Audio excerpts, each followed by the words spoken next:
Bonjour Virginie, Bonjour Laura. tu es chargée de projet au sein du réseau. Tu interviens sur le projet de la plateforme ressources. Peux-tu nous dire comment est né le projet? Une des missions du réseau régional de cancérologie consiste à rendre lisible l'offre de soins en cancérologie et à mettre à disposition des outils d'aide à la pratique pour les professionnels. Nous avons donc voulu rassembler sur un seul site des informations et des contenus fiables. La plateforme ressources permet de présenter ces informations de manière organisée avec un accès par thématique. Et plus concrètement, peux-tu nous dire ce qu'on peut trouver sur ce site?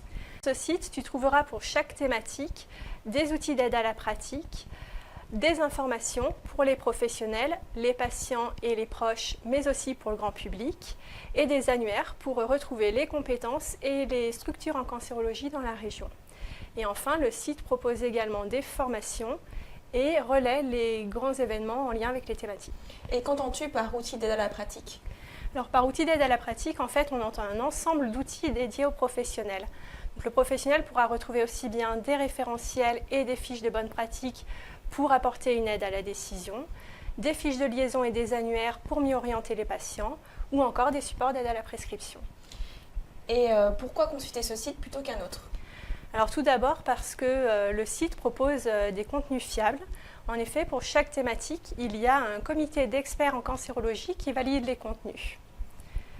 Et pour se tenir au courant de ces actualités, de toutes ces nouveautés, le public a la possibilité de s'abonner aux thématiques. Un autre avantage du site ressources, c'est en lien avec ses annuaires.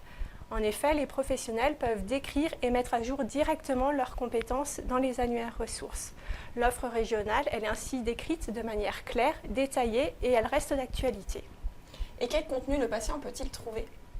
Alors le patient, lui, il peut trouver des contacts d'associations ou encore des guides pratiques pour l'aider à faire face à la maladie et toute autre information qui lui permet d'être acteur de son parcours de soins. Merci Virginie pour toutes ces explications.